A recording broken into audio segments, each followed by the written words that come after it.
Ahead tonight, gunfire rings out in one community and police are on the scene. We've got the very latest on this developing story. Students give thanks to the Prime Minister. And find out why the post office shut down today. The National Report starts now. Now in HD.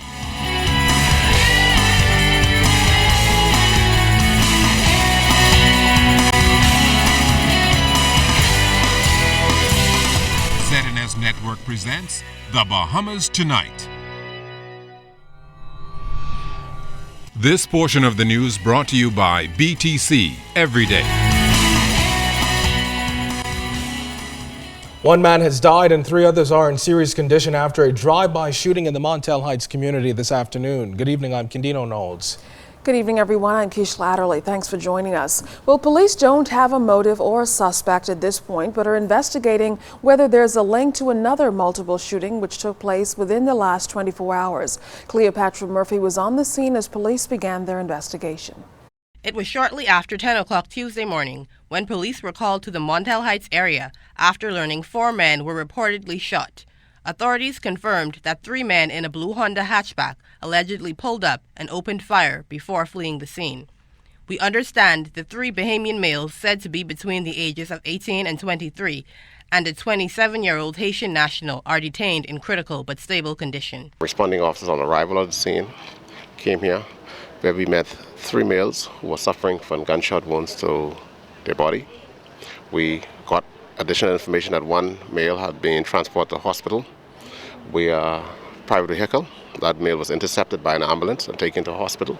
The shooting occurred in front of Johnson's Mini Mart and Wholesale Snacks, where spent bullet casings lined the ground as police officers processed the scene. When questioned if the latest incident was connected to Monday night shooting on DeVoe Street, Police Press Liaison Superintendent Stephen Dean remained tight-lipped on any details. We have open investigations. So we looked at all possibilities in investigation. We don't come to no conclusive presumption on a scene because this could have a number of variables. So we'll take that into consideration as a result of other shootings. At the scene, several residents watched as police conducted their initial probe. Overcome with grief, a female resident stood in the street and wailed. Meantime, Superintendent Dean urged anyone who saw anything to call police, no matter how insignificant the information may seem. We continue to say to persons out there, persons who continue to help them to commit crime, broad daylight in these communities where little children are walking to and fro, where elderly people are sitting down just enjoying their life. We are saying that the police will not stop till we make sure we have these persons in custody and rid the streets of firearms and drugs. This latest incident has left 1 resident irate, demanding that the government reinstate hanging. They're killing too much of our people out. Mr. Prime Minister, you and your colleagues and all the F&M them, you'll get together and get these people to hang. Behind me right here is where 4 men were shot this morning. Police say while there is no motive at this time, investigations into the shootings are ongoing.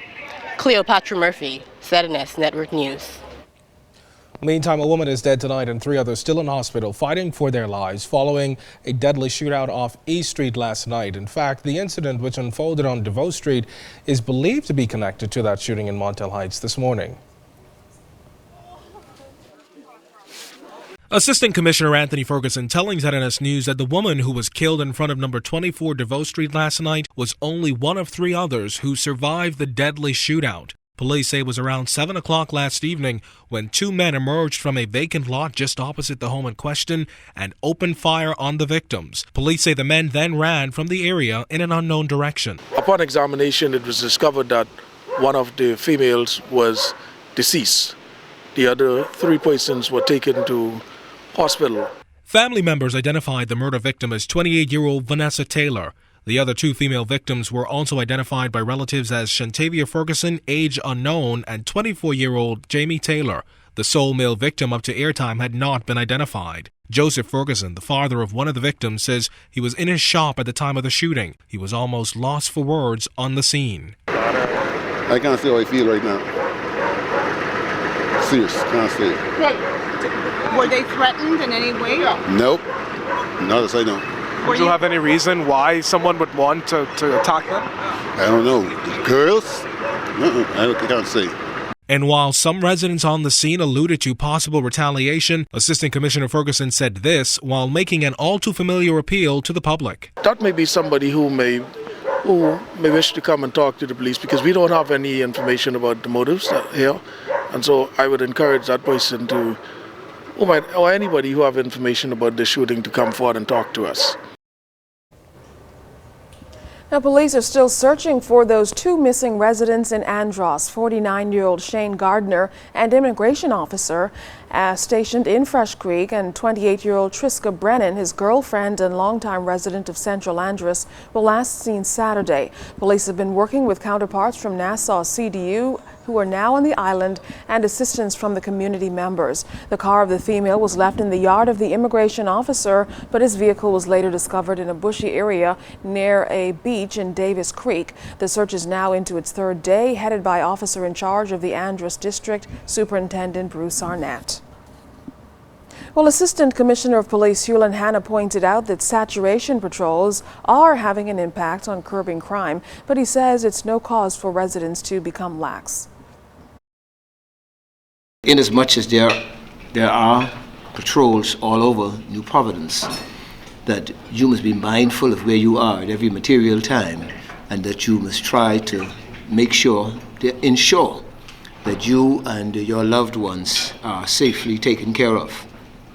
It has been our experience that there are planned criminal activities, and then there are those opportunistic criminal offenses.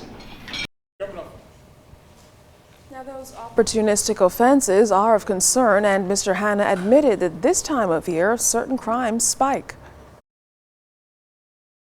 As you move about this Christmas, you're going to see us attempting to blanket the areas. We not only want to focus on the mega stores and the mega shopping areas, but you know, the mom and pop stores make a significant contribution to the economic well-being and stability of this country, and New Providence in particular. And so you're going to see us in some of those very densely populated areas, some of those areas where people may not necessarily want to see the police because they may feel as if the police are there to disrupt their nefarious trades. But be that as it may, you're going to see us, and this is a deliberate act on our part. Now, Mr. Hanna said since the firearms tracing unit has been activated, well in excess of 150 guns and thousands of bullets have been taken off the streets. A Royal Bahamas Defense Force search and rescue mission continues for several Haitians found on board a sloop in the Exuma chain yesterday. Defense Force Public Relations Officer Senior Lieutenant Origen Delaveau tells ZNS News that they believe they have the majority of the migrants on board. All of our numbers at this present time, of course, is estimated. We are not certain as to how many persons were on board, and so our search efforts continue. We do know that we have about 19 persons who have made it ashore, assisted by the local residents and the U.S. Coast Guard.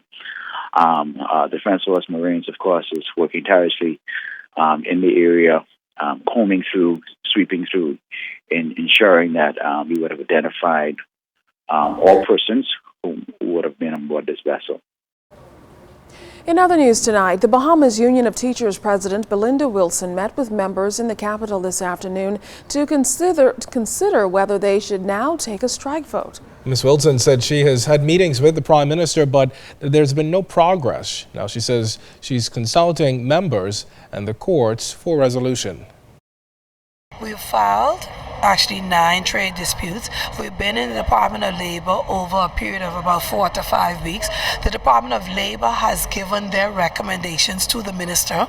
The minister has shared those recommendations, to our knowledge, with the Prime Minister and his colleagues, and the recommendations which outline the breaches are still being ignored. We've sent on the complaints to the ILO. So we don't know what else that we can do other than to put pressure on the government with our membership. We would have served the government an originating summons yesterday, and it's in reference to the union access. So the government has 14 days in order to respond. And if they do not respond, then I guess the Chief Justice knows what it is that he can do within the law.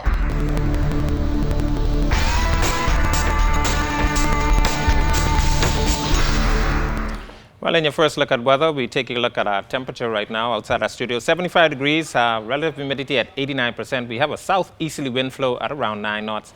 The barometric pressure is now standing at 29.92 inches, and it is steady.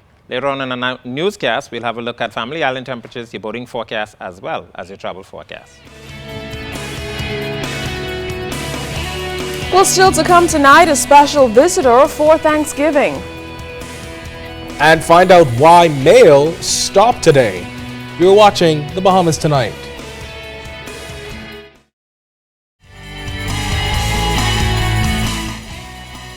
This portion of the news is brought to you by Shell Helix Ultra.